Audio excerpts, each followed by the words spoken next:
Hello.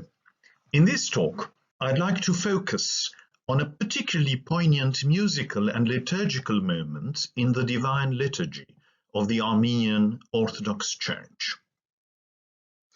According to the rubric in Missal codices, the celebrant falls to his knees and recites the early 11th century prayer from the Book of Lamentation of St. Gregory of Narek, addressed to the Holy Spirit, quietly, inexpressibly, and with overflowing tears. The word inexpressibly harks back to the inexpressible groans with which the Holy Spirit intercedes on behalf of the faithful. We find the scene represented in self-referential illuminations in Missal codices, portraying St. Gregory as the celebrant, kneeling in front of the altar and reciting his own prayer. The celebrant thus recites the prayer from a codex that portrays the saint himself in the same position. And if the celebrant is a bishop, the proto-deacon takes his mitre, and celebrant and chanter both kneel. An ode is sung as the celebrant silently prays. The prayer is in two parts, and the celebrant may proceed to the second part only after multiple repetitions of the first, undertaken until confidence in the upward contemplation of light be wonderfully revealed to him from on high. The chanter who performs the ode at the same time, therefore cannot predict how many stanzas will be required. The earliest extant source for the Book of Lamentation, from which the prayer is drawn, is the Cilician Codex of 1173. Indeed, had MedRen convened in Edinburgh this year, until circumstances intervened, unfortunately, I had hoped to bring a facsimile of this codex with me to show around. The manuscript is particularly famous for its 4 exquisite portraits of the author in Byzantine style. We know the prayer has been incorporated in the Armenian Divine Liturgy from at least the 12th century, from references to it in the commentary on the Divine Liturgy by St. Narcisse of Lambron, Bishop of Tarsus. The bishop also happens to have commissioned this particular codex. I have placed a complete English translation of the prayer made by Archbishop Iran Nersoyan of blessed memory, which I have slightly adapted and to which I've added pertinent biblical allusions so that you may read it at your leisure.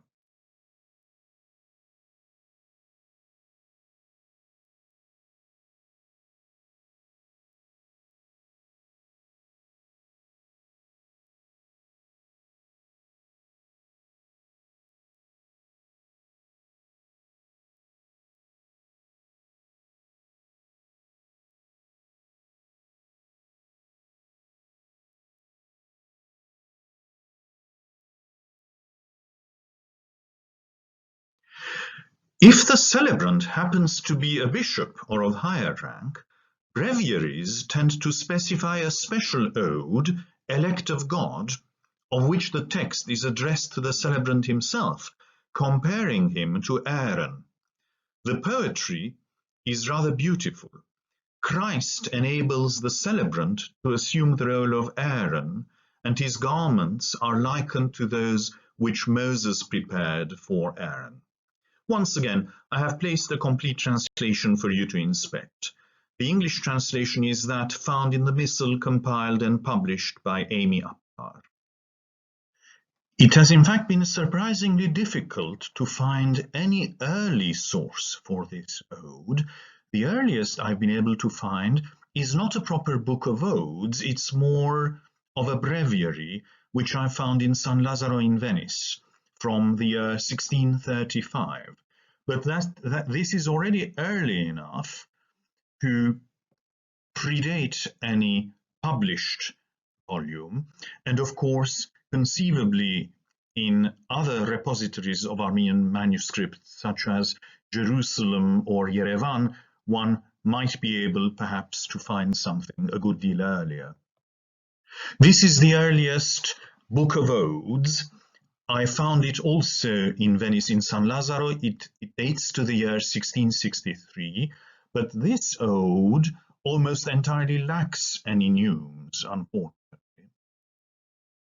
For the earliest numated codex, I had to go to the Mechitarist monastery in Vienna.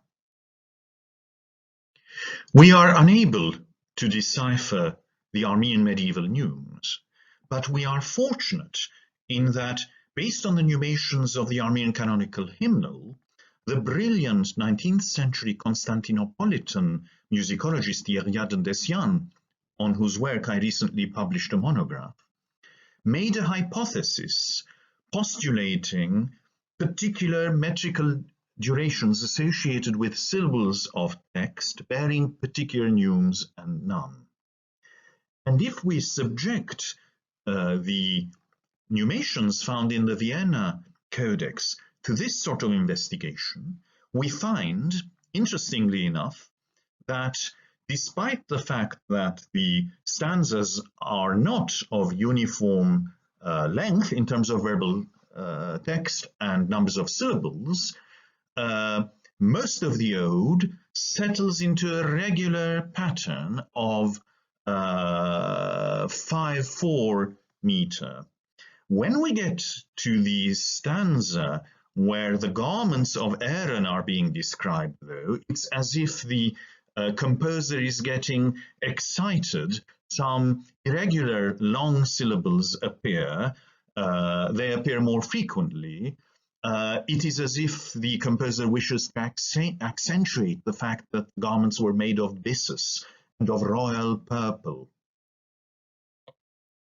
So if we carry out the sort of experiment I propose, this is the sort of effect that we get in terms of rhythm.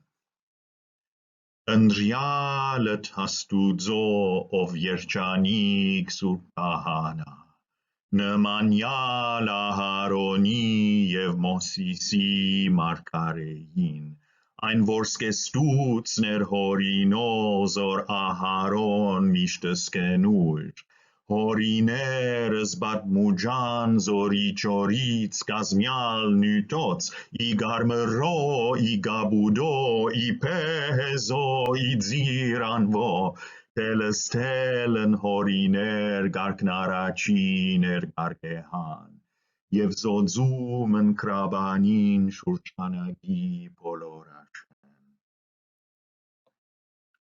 Let us now consider the extant melodies. There are several in existence, but they all display distributions of melismas that are incompatible with the placement of the neumes in all the sources that we've got, in all the numated sources that we've got, most of which, be they manuscript or printed, echo the numations found in the Vienna Codex that we saw. So none of the melodies that we've got could possibly correspond to the numated sources. To give you a flavor, I should like to sing to you the opening pages of two of the most interesting melodies known to me for this ode, and which I perform regularly as a practicing church musician and senior deacon of the Armenian Church. The first was transcribed and arranged by Archimandrite Komitas, and is in fact the least melismatic version known to me. The second, on the contrary, is very melismatic.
The second version I'd briefly like to sing was transcribed by the Venetian musician Pietro Bianchini, who started his career as a violinist at the age of 14 at the La Fenice Theatre Orchestra, but later became enamored of Armenian sacred music and spent years on the island of San Lazzaro, listening to the Armenian monks chanting, transcribing, arranging, harmonizing.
He seems to have been preoccupied with this ode for much of his career, as evidenced by his various arrangements. And this is just a fancy of mine, and I might be completely off the mark, but I rather suspect that, particularly at the time when he first noted down this melody, his head was so very full of it that it may have influenced the opening theme of one of his symphonias, which is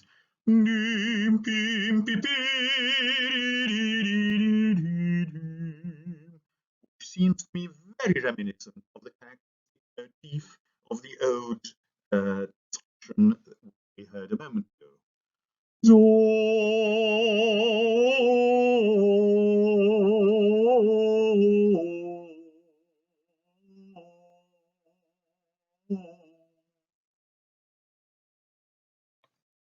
Whichever the case, there can be no doubt that Pietro Bianchini was profoundly taken with Armenian sacred music. This is also evidenced by some of his writings, in one of which he describes those chants as being sublime and celestial. And certainly, particularly in the height of the liturgical moment we have described, the confluence of the music with the words, the poetry, the theology, and the visual aspect conduce to an effect that can indeed be rightly described as sublime and celestial. Thank you very much indeed for your attention.